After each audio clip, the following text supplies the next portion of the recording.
Good afternoon, Louisiana. Welcome to a special edition of Bayou Bets. I'm Zach Ewing with our special guest, Trey Wingo, the Senior Trends Officer for Caesars Sportsbook and former SportsCenter anchor. Trey, how are you today? Zach, always good to be with you. Always good to be talking with the good folks of New Orleans. I'm spending way too much time down there, which is actually a good thing. So always good to reconnect. Yeah, I was going to say, define too much. Yeah, it's about, your liver will tell you when it's time to tap out. So that's sort of the way it goes. We were down there for a while for the Final Four, which was an absolute blast. And again, I'll say this, and I'm not pandering. Every major sporting event should take place in New Orleans. It is the absolute perfect setup. You have everything right downtown. Like, it's been far too long since the Super Bowl's been there. Looking forward to getting back there. But just being there for the Final Four was absolutely amazing. I was there pre-pandemic for the national championship game between LSU, obviously a home team, and the defending champion Clemson Tigers. It's just a perfect setup. So any excuse I have to get down to New Orleans, I'm always going to take it. Yeah, absolutely. I mean, maybe not in the summertime. We've got 92 with a 102 heat index right now, but and 90% humidity and 90% humidity. Yeah, that's right. Just to remind everyone, we are brought to you by Tulane Doctors, innovative research, inspired patient care. Visit TulaneDoctors.com. We're also powered, of course, by Caesars Sportsbook. You can get your promo if you are a new user. First bet insured up to $1,100. And on top of that, Trey, we also have a special boost for the PGA Championship that we'll be talking about. So go to NOLA.com/Caesars to get that offer there for the $1,100 boost. But we are 2 days away from the PGA Championship. And it's, I don't know. People who aren't golf fans, I don't think understand. You know about the Masters, you know about the U.S. Open, the Open Championship in Britain. The PGA Championship is a damn good tournament. Yeah, listen, it's one of the four majors. It used to have that sort of, for lack of a better term, oh yeah, there's another one feel when it was in August. Because like you said, you had the Masters and then you had the U.S. Open in June and the Open Championship, or what we call the British Open here in July, which is outside of the Olympics, the oldest competition that we have basically in Western civilization. So, and then it was like, oh yeah, and then there's the PGA Championship. So I think by reconnoitering the schedule, and it's been this way for 3 or 4 years now, where you really have 4 straight months of majors. You have the Masters in April, now the PGA Championship in May, the U.S. Open in June, and the Open Championship in July. I think it gives it a little more luster. It's always had one of the better fields in all 4 majors, because obviously the Masters is an invitation only. And then there's a little more of a way to get in and qualify for the U.S. Open and the Open Championship. So the PGA Championship and the winner of the Wanamaker Trophy almost routinely has to go through the best field in terms of the highest number of quality players in the field. And that's no different this week at all at Southern Hills. And we'll get into how that may affect the odds and who may have a leg up, because some guys just do better against more difficult fields than as opposed to, say, and more difficult courses, say, as opposed to last week at TPC Craig Ranch, where if you weren't birdieing, you were being left in the dust. So we'll get to the odds. A couple of storylines. Of course, Tiger is playing, and he is always going to dominate headlines. And we'll talk Tiger. Perhaps just as big of a story is that Phil is not playing. The defending champion. It's a bigger story. I think it's a bigger story, actually, Zach. I didn't mean to interrupt you, but I think that the idea that so much has changed. It was a year ago that he had the win of his career. Like, I know he's had 5 other majors, and he won the Open Championship in 2013 that no one ever thought he would win. And obviously he's won the Masters 3 times. But to do what he did last year at Kiowa on the longest course in the major championship history against the toughest field, and to win the way he did was the career achievement of a lifetime. And, he's now the oldest player ever to win a major. He won it at the age of 50. And for him to not be there, and for the reasons why he's not there, I think it is a much more massive story, even than Tiger's comeback. Like, it started with Augusta in April, and now he looks to be in good shape, a little bit better shape than he was at the Masters. But Phil not being there, I think, is a massive story. And for those who don't follow golf very closely, there's sort of been this, I don't know if it's the right word to say, flirtation with a Saudi Arabian tour that would essentially replace a big chunk of the PGA Tour, pay bigger purses, play more of an international schedule. And Phil Yeah. has really been leading the charge of people saying, why don't we do this? Despite human rights concerns, despite other concerns we may have about Saudi Arabia. And so he's not there. I believe Alan Shipnick's book is coming out tomorrow. Correct. It's coming out has this a lot week. of these comments. Yeah. Listen, Phil has not only flirted with him, he's going to be there. I mean, he's going to be part of it. It's called Live Golf, LIV. And just so people understand, it's called that because LIV is also the Roman number for 54. And then a perfect round is 18 birdies on par 72 would be 54. And so it's sort of an interesting combination of the idea of 54 and live golf as in like live your life and sort of live your life by playing golf. And it's a really complicated issue. Like Phil is already really tied into this league. He's become a spokesman. He's been a recruiter. The league is going to go off. It's just a matter of the legal ramifications now, because this is now going to be a court battle between the PGA Tour and the players that want to play on the Live Golf Tour. And it's going to be interesting because both sides, both the PGA Tour and Live Golf, believe that the law is on their side. I tend to believe that the law is on the Live Golf side because these are professional. These aren't full-time employees of the PGA Tour. They're independent contractors. So, and they are allowed to play on the Asian Tour, and they're allowed to play on the South American Tour, and they're allowed to play on the European Tour and the Canadian Tour, all these other tours across the world. So the PGA is saying you can't play in this one, and they're not doing it for a moral reason. Let's be clear. The PGA is not doing this as some sort of moral reason. They can use the morals to sort of make themselves feel better about it, and I understand that. But they're not doing it for moral reasons. They're doing it for competitive reasons. They're doing it for monopolistic reasons. They're doing it for capitalistic reasons. They know that if this league gets up and running and they are going to pay a lot more money, people are going to want to play on it. And then they're going to have an issue. Like nobody on the Live Golf side has said, if you play with us, you can't play on the PGA Tour. They're like, hey, go play wherever you want. We just want you to play in these events. And now the golfers have to make a choice. You know, it's almost like, for lack of a better term, a Curt Flood scenario in baseball. There's going to have to be someone without the ramifications of losing his career. There's going to be someone who has to say, I think what the PGA Tour is doing is wrong. I think that you can't have exert this control over me, and I'm going to take you to court. And I believe once it goes to court, the PGA Tour, I think, has lost every court case they've ever had. And I don't see that changing with this scenario. But someone's got to step up and want to be that guy. It may be Phil. It may be somebody else because the tour is denying them their releases to go play on this other tour, which I really don't think they can do. So now it's going to be a court battle. And Phil has sort of been the figurehead. And obviously the comments that he made to Alan Shipnuck that were released in late December or early January were not good. Greg Norman, who, the first event of the Live Golf Tour is going to be in London, and they had a press conference there this week. His comments were horrendous. If you haven't heard them, it's like they talked about the killing of the journalist by the Saudi government and said, well, everybody makes mistakes. That's not a mistake. That's a felony, and it's a crime, and it's a hideous crime. I mean, so this tour is going to go off, and I believe it's going to be successful, but they need to do a really better job of shaping their narrative around this tour. Yeah, I mean, I think the possibility exists that we won't see Phil Mickelson, I don't want to say ever again at a major tournament. I mean, the Masters and British Open are run by different organizations, but certainly he's put himself in that position. He has. I mean, look, the PGA Tour was the PGA Championship, excuse me, not the PGA Tour, the PGA Championship. And people should know the PGA Championship and the PGA is a different organization than the PGA Tour.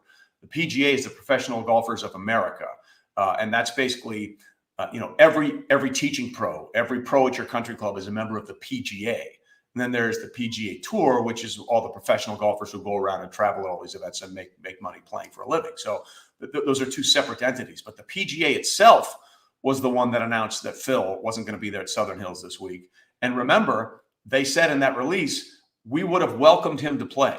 So it wasn't that he was not allowed to play, because even if he was, quote unquote, suspended by the PGA Tour, that wouldn't have, the PGA would have overriding decision-making over the PGA Tour on their championship. So even if he is secretly suspended by the PGA Tour, which I don't think he is, I think he's just trying to figure out how he climbs out of this hole that he's put himself in.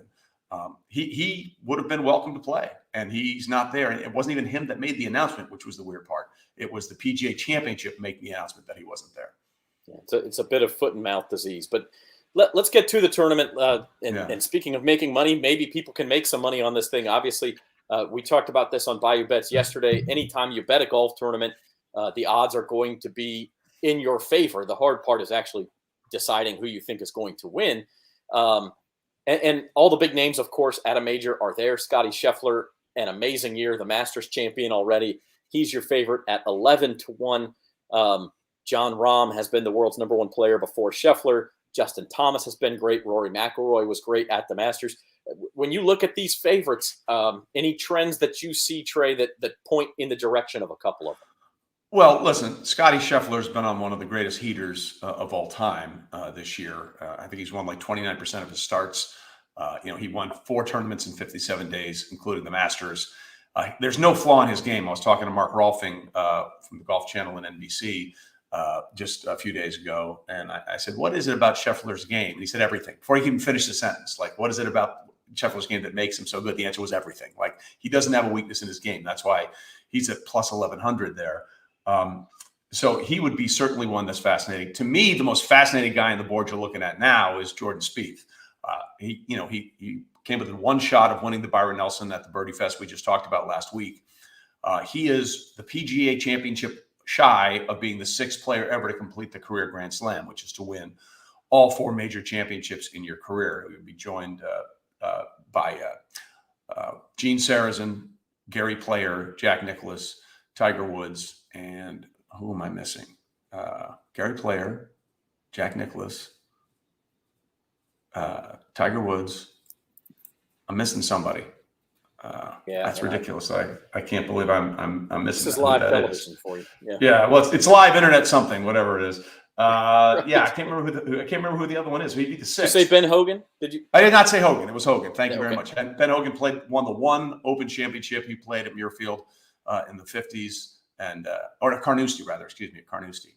So yeah, you would be Gene Sarazen, Hogan, Player, Nicklaus, and Tiger, and then Jordan Spieth would be the 6th. And of course, later on in the year, and we might talk about that if you have me back on, Rory McIlroy is a Masters away from completing the career Grand Slam. And his issue, like McIlroy is fascinating in this, right? If you look at his starts, his starts are what kill him. I mean, for the longest time, I want to make sure I get these numbers right here.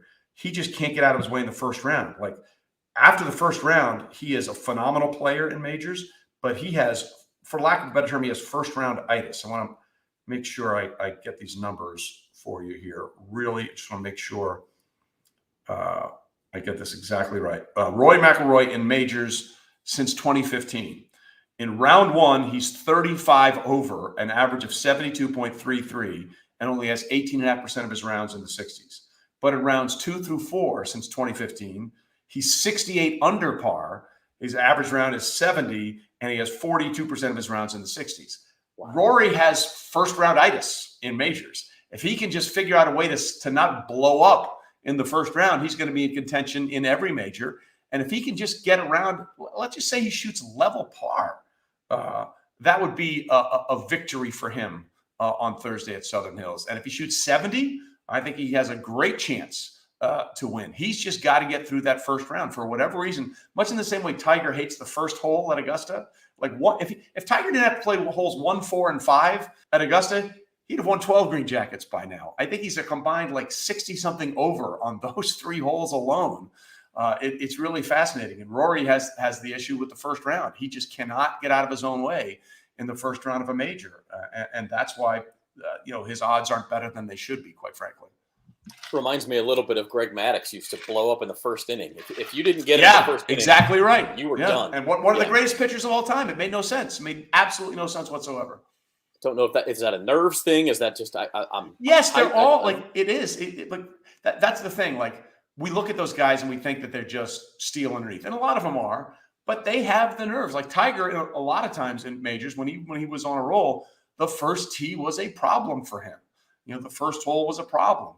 Even when he won the 2008 U.S. Open at Torrey Pines, I believe in the first 2 rounds, he played the first hole there in 4 over par. I think he had a triple bogey 7 in the first round and at least a bogey in the second round. So like when he made par on the playoff hole, the first playoff hole with Rocco Mediate that year, everybody cheered because he finally figured out a way to hit the fairway and hit the green. That was crazy. And I mean, it's interesting you say that, because one of the trends of this tournament that's been talked about this week, the PGA Championship, unlike many other tournaments, has a tendency, it's very difficult to come from behind. The first round leader, the second round leader especially, they go on to win this tournament really more often than not if you're talking about the second round leader, which is rare in golf. And so I know I don't believe it's up anymore, but we had a Trey Wingo boost up on Caesar Sportsbook. Yeah. Will there be a wire-to-wire leader for 15-1? I think it's 10-1 normally, so you can still bet it. But this is a tournament where a bet like that is actually worth a shot. Yeah, it actually is. And it's happened 5 times. The last one to do it was Brooks Koepka in 2019 at Bethpage Black in New York. He was wired a winner. And Brooks is one of those guys that's really an interesting guy because he doesn't play well outside of the majors, but he plays great when the majors are around. You know, he's got 2 U.S. Opens back-to-back. He won PGA Championships back-to-back. He's an interesting cat. He's an interesting character. And he's one of those guys, he really, a lot of people that play love golf. I think Brooks likes golf. Like he's always said he'd rather be a baseball player. He's one of those annoying people that's really good at a couple of sports, like Gary Woodland, who won the 2019 U.S. Open at Pebble Beach. He would have preferred to be a basketball player, but he went to a small school in Kansas. I can't remember which one, or maybe it was Missouri. And they played the University of Kansas, and he realized, I'm not going to be any good at basketball. Maybe I better concentrate on playing on the PGA Tour. It's worked out well for him, as we said, a major winner. So, but Brooks is one of those annoying guys that is really good at a lot of sports, and if he had his druthers, he would probably be a baseball player, most notably a pitcher. But when the stakes are big, you cannot count Brooks Koepka out, and that's why I do think that the boost that we put up there at 15-1 is a really interesting bet for Koepka, because he knows how to win a PGA and he knows how to maintain that lead wire to wire. He did it a couple of years ago. But the rest of this leaderboard, interesting. Colin Morikawa feels like a guy being overlooked just a little bit. He's a major winner. Maybe. Patrick Cantlay and Xander Schauffele there at the bottom, they were down here and teamed up to just obliterate TPC Louisiana, won the Zurich Classic of New Orleans. So a lot of options. We move on to page 2, and you mentioned Koepka. He's there at 35-1 at Caesars. There's just a lot of big names on this list, from like 25-1 to 65-1. You see Tiger there at 60-1. Bryson DeChambeau, who the heck knows what that guy will do. This is where you really can kind of take your darts and throw them. Well, listen, there's 3 names on that list, and keep that up for a second, that really stand out. And just so you know, somebody put $20,000 on Tiger to win. So if he wins, that's a payout of $1.2 million at Caesars. Someone has put that bet in, so I find that fascinating. But there's 3 names that I want your listeners and viewers to focus on here. First of all, Tony Finau, 4,500. Tony is a guy who, when he's hot, no one's hotter. Okay, so if this, like sometimes, even a major championship. Last year at Kiowa, it was a birdie fest. You know, even though it was the longest course in major history, it turned out to be a birdie fest. If for whatever reason the rough isn't too bad and this turns out to be a birdie fest this week, Tony Finau's a guy to keep your eyes on. Just below him on the board, you're seeing at plus 5,500 is Max Homa. Homa is fascinating. He's won 4 times now on tour. He's won a couple of times this year. Here's the thing about Max. He's developing a reputation as a closer. I think he has 3 top 10s this year, and 2 of them are wins. The point being, when he's in contention, he finds a way to seal the deal. And the best thing you can be, to me, as a golfer, is a closer. You have to win a lot, but when you have the opportunity to win and you can cash in, that speaks volumes to me. So those 2 names on the board also jump off to me. And then there's this kid, Will Zalatoris. Zalatoris tied for 8th in his only PGA Championship last year. He has just ungodly amounts of talent, and it's just a matter of time before he breaks through and gets that first win. He's a kid from Dallas, even though he went to school in California, Northern California. But he's a kid from Dallas, and obviously Southern Hills isn't too far away from there. I wouldn't be surprised if a lot of the Texas players play really well at Southern Hills. It's a course that suits their eye. It's a course that's very familiar with how they grew up playing golf. And Zalatoris is a guy that I think is very, very interesting on that list. Yeah, absolutely. And by the way, there is a special promotion at Caesars. We mentioned If you haven't signed up, go to NOLA.com/Caesars. But this is also for existing users. So if you've already signed up, and it's slightly complicated, but what happens is if you bet at least $10 on any golfer to win, and he doesn't win but finishes top 5, so you basically come close but no cigar, you get a free bet, double your stake. So if you bet $10 on Tiger to win at 60-1, if he wins, well, that's $600. If he loses, you get a $20 free bet. So that's the way that works. It's a pretty cool deal. So go, if you haven't signed up, again, NOLA.com/Caesars. If you have, that deal is still good for you. Just go under the promo tab at Caesars Sportsbook, and it's there for you. Trey, we'll talk some long shots. Just kind of, I cherry picked some names here. Seb Munoz he shot a 60 last week. He's there. You see, Tom Hoagie has played well this year. He hasn't won, but 150-1. I mean, you can really make some money if you can pick one of these names out of a hat. Yeah, Hoagie's interesting. Bubba's interesting. Bubba really hasn't been in contention much. I tell you what, a name I really like there is Harold Varner. This kid has been knocking on the door a couple of times. He won overseas this year for his first professional win since being a member of the PGA Tour. Harold has an amazing game, and people forget in the final round of the PGA Championship in 2019 that Koepka went on to win. Harold Varner was in the final pairing that day and just came up a little short. I was talking to him after that round because he hit his tee shot on the first hole, and it was so far right. And the announcers were like, oh, that's out of bounds. And Harold was like, Trey, I knew it was the best drive I've ever hit. He ended up like 40, 50 yards short of the green. He just crunched it. He's a guy who has a lot of game. He has a lot of attitude that I like about him. Harold's a guy that would be worth your while to take a flyer at here. He's going to win sooner rather than later on the tour. He's played pretty well. He almost broke through at the RBC Heritage at Harbortown a few weeks ago. Harold's a guy, if you're looking for a long shot, Harold Varner would be a guy that I would feel very comfortable putting some money on. And I mean, again, the great thing about that is you literally put $1 on him to win 100. I mean, if he comes through for you, it doesn't cost you anything but 4 quarters. So pretty cool deal there. We would be remiss if we did not talk about Tiger. He came back at the Masters. That was obviously a huge story. I think even though he faded on the weekend, you got to consider it a success. He made the cut. He played all 4 rounds.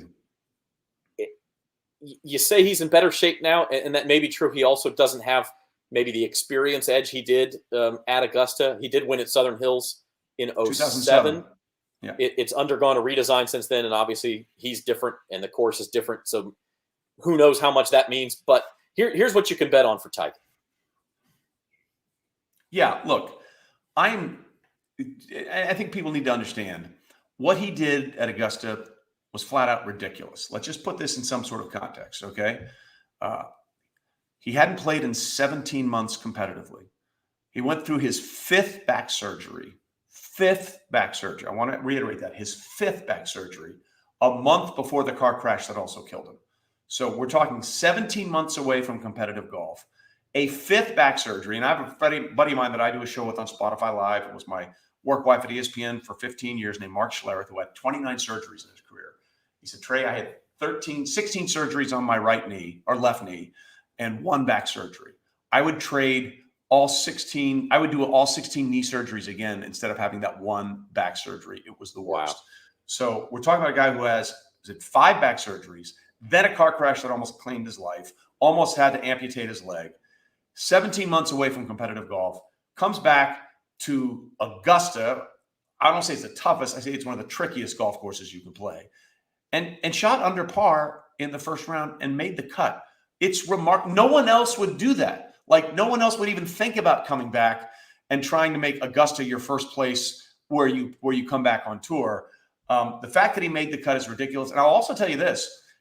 Augusta is the hardest walk in golf every year. People don't understand. Like the course at Brookline, where we have the U.S. Open this year outside Massachusetts, it's pretty hilly, but you don't play that every year. Every year outside of Kapalua, where I am now, and they play the Century in January, those are the 2 hilliest golf courses you can climb on the PGA Tour. And the fact that Tiger made his return at Augusta and made the cut is ridiculous. Having said that, I don't expect him to win, but I would not be surprised if he plays very well and puts himself in an opportunity to win. The fact that he made the cut, And the fact that he was around all four days at Augusta was ridiculous. I put nothing past him. I mean, when people ask for what's realistic with Tiger Woods, I'm saying, well, you're talking to an unrealistic human being. Like all the things he's done in his career, the good and the bad, no one should be able to do, yet he finds a way to pull it off. So when people say what's realistic for Tiger Woods, the answer is everything and anything is realistic for Tiger Woods. I mean, the mental strength of this guy is just phenomenal. Yeah. Like you can't count him out because of that.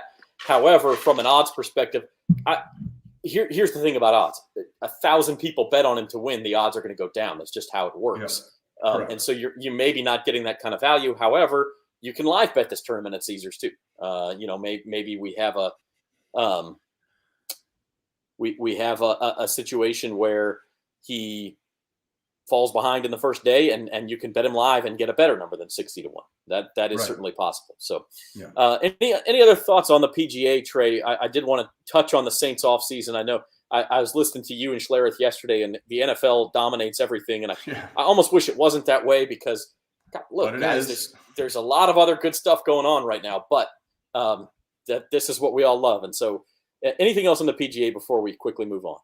No, I think, listen, the only thing I'm just, and for those that are not huge golf fans, again, it used to be, Nick is winging, Tiger, Jordan, and Rory pair for the first time, so there'll be no pressure on the other players because everyone will be following. That's true. That's absolutely true. Like, by the way, to that point, Nick, literally, I'm convinced if you're playing with Tiger Woods, you could play naked with your butt spray painted blue and no one would notice because everyone would watch Tiger Woods. Like they wouldn't even know that you were naked with a spray painted blue butt. No one would notice because everybody would be on Tiger Woods. I will say this: I'm curious to see how long this format lasts because I know a lot of the top players do not like the 4-month run, April, May, June, July. They liked it when it was spaced out a little bit. It gave them time to prepare. And that's why when I talk about Tiger, I think he'll always have his best chance to win his last or his next major at Augusta because this schedule does not allow him to recuperate, recover, and prepare. He can do that and play a couple of events before Augusta. His body won't allow him to do that for any of the other majors, the way this thing is set up. So I'm curious how long before the players say, guys, well, you love this little ramp up. It was way better for us when it was April, June, July, and August. It gave us a little breathing room before everything else. So we'll see how long before. I believe that will change again. Okay, interesting. Real quickly on the NBA playoffs, I just want to throw the odds up here for the title. The conference finals begin tonight in Miami. Trey, what was your level of surprise? Because to me, and I've been doing this professionally, not as long as you have, but for a while, for the Phoenix Suns, the team with the best record in the NBA, the best team all year long, we're in the finals last year, not just to lose Game 7. I mean, strange things happen. Teams play great. To get throttled in Game 7. I mean, it wasn't. It was over at halftime. Yeah, that had to be up there. Yeah, Luka had, I think, as many points or more points than the Suns did at the half. They had 27. And then Patrick Beverley comes out and goes completely scorched earth on Chris Paul. Obviously, they have a lot of problems in Phoenix, and we thought they were going to win it all last year, and Giannis and company fought back. They have real issues. Chris Paul says he doesn't want to retire. Well, there's two ways to leave the league, right? You either retire or someone retires you. That's a tough one for him to come back from at the age of 38. They have a lot of other issues that they have to deal with, whether or not DeAndre Ayton stays there. But whatever we thought of this little sort of run the last couple of years for Phoenix, I think it's all coming to a crashing halt pretty soon. They put out this statement on Twitter about, we expect better and thank you for your support. And their own fans just roasted them. So I think there could be massive upheaval after what we saw in Game 7 for the Phoenix Suns going forward. Yeah, it was ugly. It was ugly for sure. Okay, on to the Saints. And again, this is what people want to hear even in the middle of May. Yeah. Maybe this is a coincidence, maybe it's not. But Sean Payton leaves New Orleans, and all of a sudden the Saints have the offseason where they do everything the fans wanted them to do, which had never happened before. They flirted with Deshaun Watson, didn't end up with him, but Jameis Winston comes back. Then they go get the Honey Badger and they go get Juice Landry, the two LSU legends coming back home, both New Orleans natives. They're doing everything their fans want. The question is it going to work? Well, listen, they played really well last year until Jameis got hurt. Right? I think they were 6-2 when they beat the Bucs in New Orleans, and he tore the ACL in that game. In the regular season, they've never lost to the Tom Brady-led Buccaneers. The only loss was in the playoffs the year that the Bucs won the Super Bowl. They've swept them 2 straight years. They shut out the Bucs on that crazy Sunday night game in Tampa Bay last year. I believe that Jameis is perfectly good enough. I do not think Drew Brees is coming back. I think that was in jest. And by the way, you're 43 years old. You haven't played in almost 17 months, and you just had shoulder surgery. You're not playing. So let's move on from there. To me, the key to the Saints' success this season is one person, Alvin Kamara. How long is this suspension? He's going to be suspended. It's going to be a lengthy one. This just in, if you want to favor Curry with the NFL for a transgression, don't do it at the Pro Bowl. Don't do it. Don't do it at an NFL marquee event right there. Really dumb. Because Kamara is the one guy you can't scheme for, right? Like, even if Michael Thomas comes back, you can scheme for Michael Thomas. Like, we know what Michael Thomas is. He's a really good receiver. He's not a Tyreek type receiver. He's not a game breaker. He's a move the chains guy. He's not a game breaker. He's a really good receiver. He's just not a game breaker. So the one guy you can scheme for and he can break the scheme, that's Alvin Kamara. If he's suspended 7, 10 games, the Saints are in real trouble. If it's a short suspension, I think the Saints have a really good opportunity to do really well. Forget, like, for example, the last 2 seasons, they're 4-0 in the regular season, and Tampa Bay's 24-5 against everybody else in the league. They've got the secret sauce. They figured out the code for the Tom Brady-led Buccaneers. The biggest issue for me is how long Kamara is suspended for, because he's the guy that you can't account for. We saw the 5-touchdown game, rather, a couple of years ago on Christmas Day. The guy is just, I call him a cephalopod because he just is sort of shifty. You never get a clean hit on Alvin Kamara. He starts to slip away from everything. Kamara is the key to everything for New Orleans, and his suspension will determine what are realistic expectations, in my mind, for their long-term success in 2022. And to your point, I mean, his court case has been delayed to August. And so if the suspension is delayed further, it kind of depends on when it lands, too. The Saints' schedule is such that the front half is easier than the back half. The back half, they've got weeks where they play the Rams, followed by at San Francisco, followed by at Tampa Bay. A couple of weeks after that, at Cleveland, at Philly. I mean, and these are mostly road games late in the year. So if Kamara is suspended for the first half, but you start losing games because he's not there. And by the way, when they slumped last year, yes, Jameis was hurt, but Kamara was hurt too. And so a lot of that, you can debate whether it was because Kamara or Jameis was gone, or the combination of the two. But I do think it's an exciting time for the Saints, and curious from a national perspective. Obviously, people around here, they broke the NFL apparel website when Tyrann Mathieu was signed. Everybody trying to get his jersey. Everybody trying to get Jarvis Landry's jersey. Do those seem like fits to you besides the LSU angle? Yes, absolutely. It's like Melvin Ingram going to the Dolphins. Like, he's a really good player, and if you put him in perfect situations, he'll be fine. The Saints have a really good defense. They've turned into a defensive team over the last couple of years. For all the Drew Brees years and all the records and the 5,000 passing yard seasons and all the records that he had until Tom Brady decided to play till he was 94 and break them all. That was their identity. This is a defensive-driven football team. Tyrann Mathieu is a perfect fit for what they want to do, and Dennis Allen knows that. And Jarvis Landry, again, a really good underneath guy. He's not a game breaker. He's not an over-the-top guy. They're hoping that'll be Chris Olave, the wide receiver they drafted in the first round out of Ohio State. They're going to be a team where their defense keeps them in games, and they want their offense to do just enough. And those 2 signings, I think, are going to help both of those things happen. All right, ladies and gentlemen, Trey Wingo, the Caesars Senior Trends Officer and former ESPN SportsCenter anchor. We appreciate your time, Trey. You got it, man. Anytime, Zach. All right, this has been a special edition of Bayou Bets, and I'm sure we'll hopefully talk to Trey later in the summer and into the fall when we actually have some football games to talk to. And until then, everybody, that's Trey, I'm Zach, and we'll see you next time.